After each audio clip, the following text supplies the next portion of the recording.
फटा हुआ नहीं होता, वह भी अच्छा बैग लेकर के स्कूल जा सकती है। और हायर एजुकेशन में पढ़ने वाली हर बेटी के पास उसके हाथ पे टैबलेट होता है, टैबलेट। यह है नया चेंज। यानी ये 2017 की स्थिति कि बेटी भी सुरक्षित नहीं थी, उसके सामने स्वयं का सुरक्षा का खतरा था, उसके रोजगार पर डकैती पड़ती थी, उसके पोषाहार को चंद माफियाओं को डकैती डालने की छूट दे दी जाती थी। और स्कूल की स्थिति क्या थी, आंगनवाड़ी केंद्रों की स्थिति क्या थी। आज तो आंगनवाड़ी केंद्रों में हॉट मील मिल रहा है, पोषाहार मिल रहा है, और यह कार्यक्रम कोई बदनाम ठेकेदार नहीं करता है, बल्कि एक कार्यक्रम हम लड़े इसके लिए, बहुत लंबी लड़ाई लड़ी गई इसके लिए। तमाम माफियाओं का गिरोह बार बार घेरता है, लेकिन हम सुप्रीम कोर्ट तक इस लड़ाई को लड़ करके फिर से लाए कि नहीं, महिला स्वयंसेवी समूह ही इसको चलाएगी और इसमें महिलाओं को रोजगार भी मिलेगा और ईमानदारी पूर्वक ये कार्यक्रम आगे बढ़ पाएगा। और आज मुझे प्रसन्नता है कि इस कार्यक्रम को हम आगे बढ़ा पा रहे हैं। इसलिए बढ़ा पा रहे हैं क्योंकि आपने देखा होगा ये सेवा पखवाड़ा का कार्यक्रम चल रहा है 17 सितंबर से 2 अक्टूबर के बीच।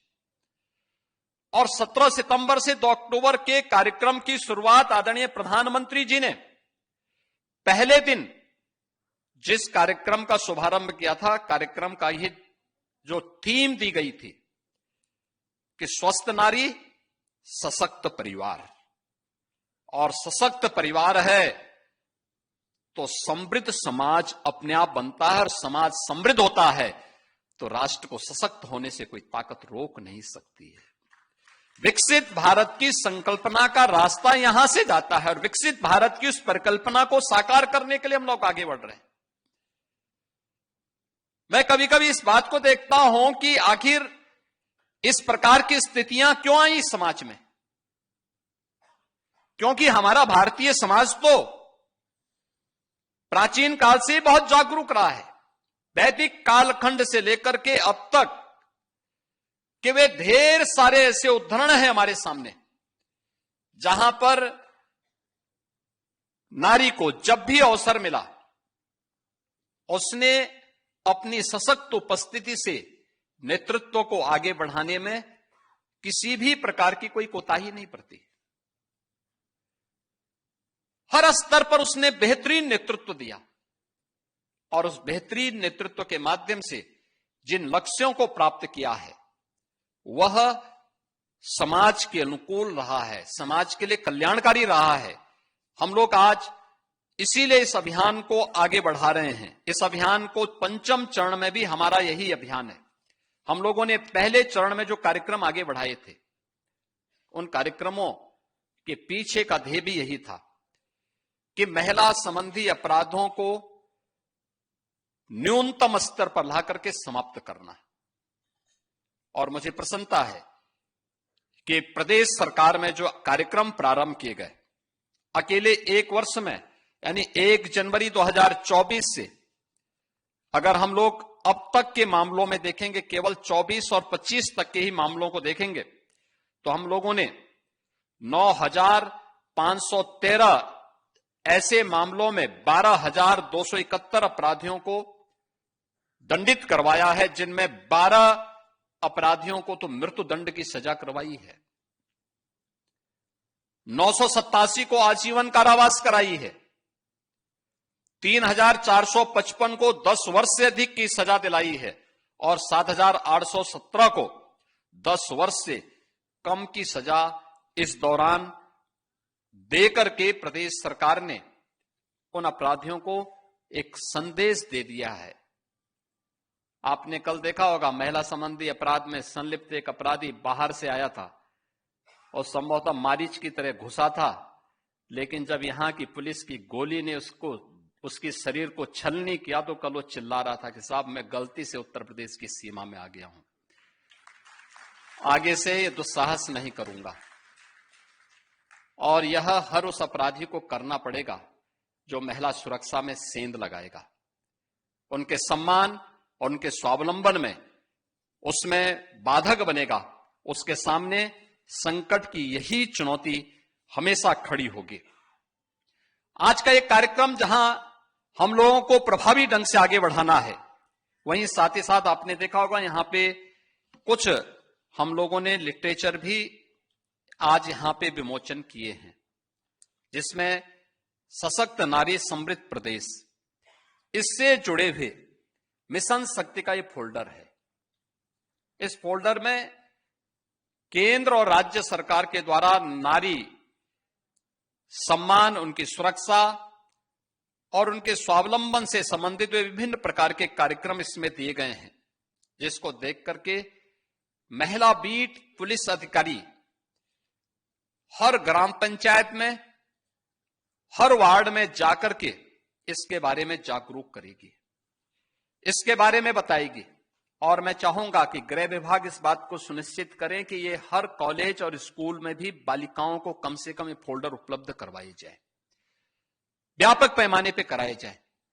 जिला प्रशासन भी इसको देख रहा है, तहसील प्रशासन भी आज इस कार्यक्रम को देख रहा है, हर ब्लॉक स्तर पर एक कार्यक्रम, जिला प्रशासन स्तर पर एक कार्यक्रम को लोग देख रहे होंगे।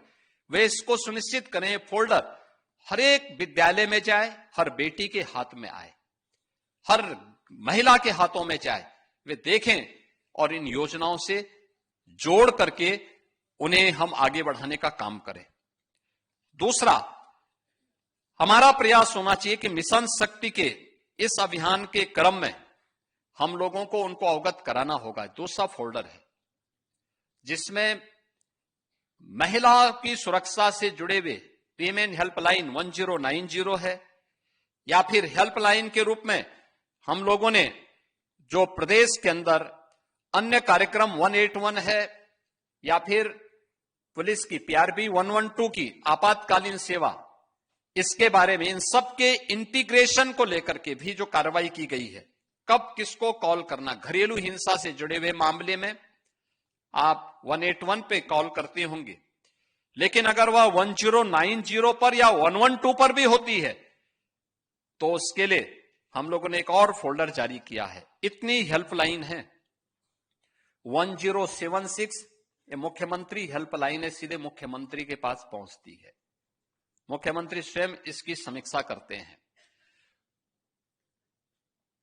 112 आपातकालीन पुलिस सेवा का है। 1930 ये साइबर हेल्पलाइन है, कोई साइबर फ्रॉड हुआ है या फिर डिजिटल अरेस्ट की कोई कार्रवाई है, 1930 पर आप करेंगे। 1090 वीमेन हेल्पलाइन है।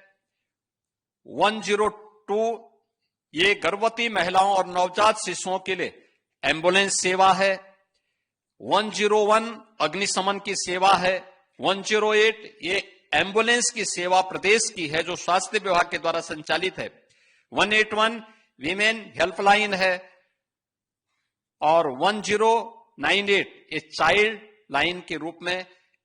ये सभी अभियान इंटीग्रेशन की तरफ हमारे बढ़ चुके हैं, यानी इनमें से किसी को भी आप कॉल करेंगी आने वाले समय में तो आपको वह सहायता उस संबंधित उस पर प्राप्त हो जाएगी।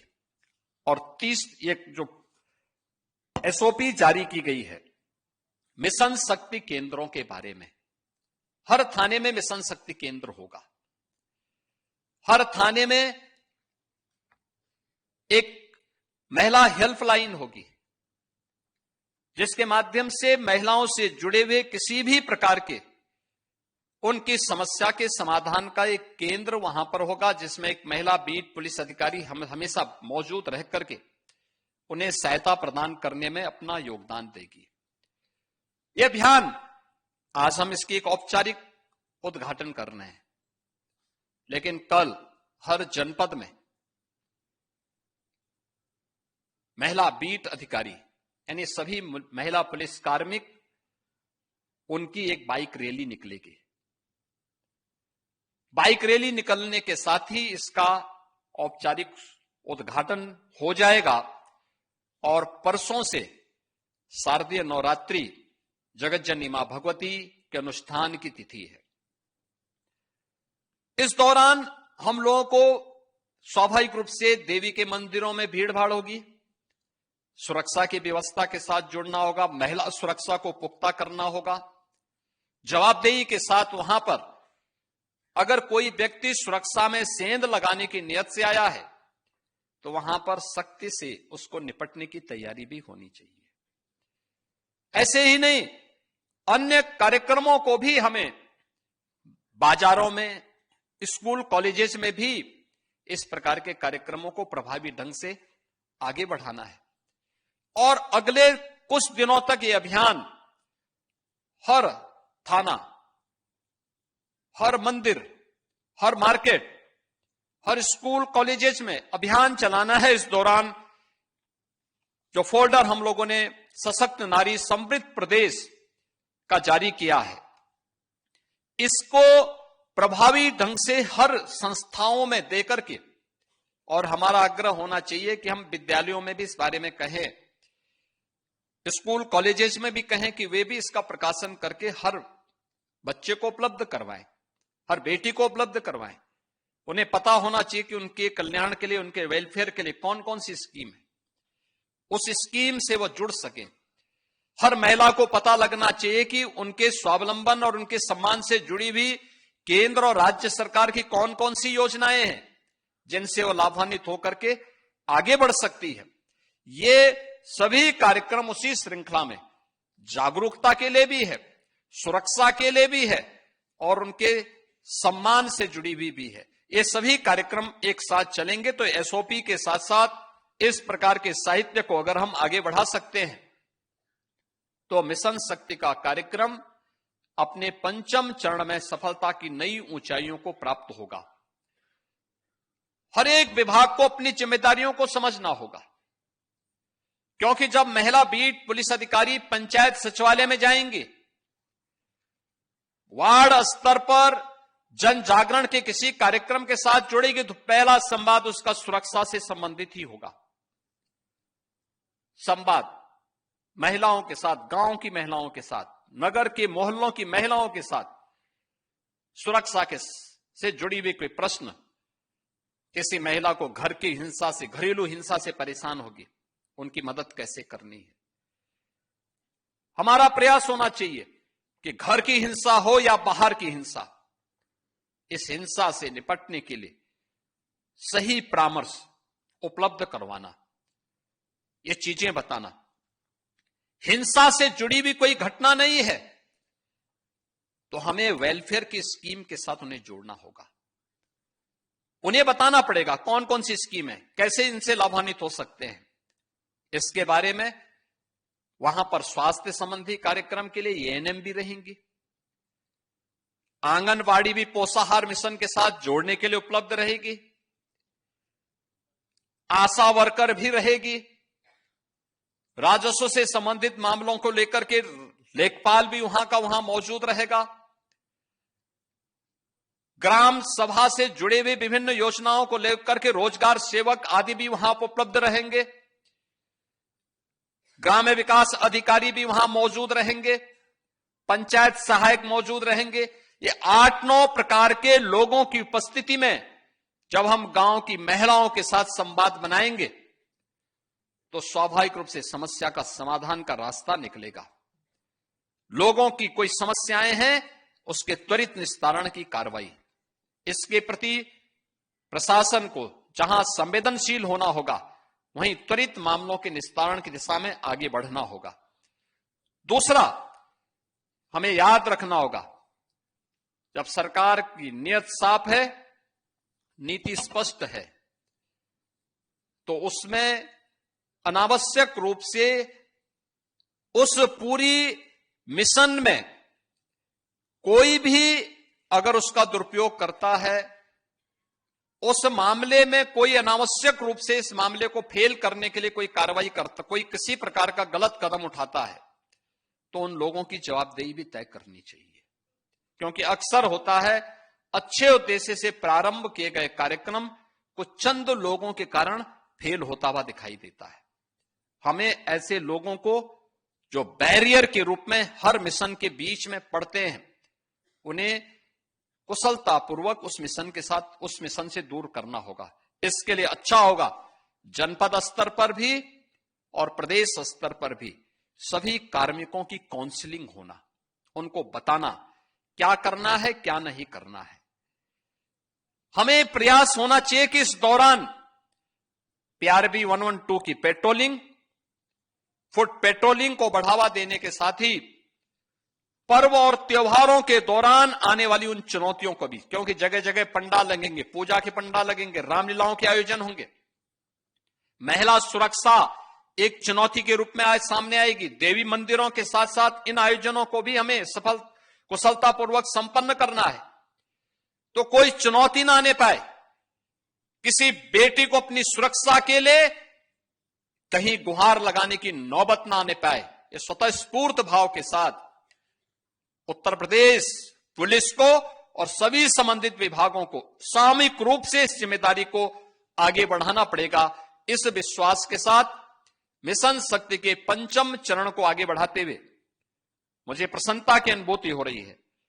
यह मिशन पहले चरण में 1 माह तक चलेगा और फिर हम इसको आगे बढ़ा करके 3 माह तक इसको आगे बढ़ाने का कार्य करेंगे। इस 1 माह के कार्य की समीक्षा के उपरांत आवश्यकता पड़ी थी तो 1 माह के बाद और नहीं तो 3 माह के बाद हर जनपद में सफलतापूर्वक अपने अपने फील्ड में अच्छा कार्य करने वाले कार्मिकों को भी और इस क्षेत्र में बेहतरीन प्रदर्शन करने वाली बेटी को, हर नारी को जिसने अपने अपने क्षेत्र में कुछ बेहतरीन किया है, किसी ने शिक्षा में, किसी ने स्वास्थ्य में, किसी ने कृषि विकास में, किसी ने अलग अलग समाज सेवा के क्षेत्र में, स्वावलंबन में, अलग अलग क्षेत्र में लोगों ने अलग अलग अच्छे काम किए होंगे।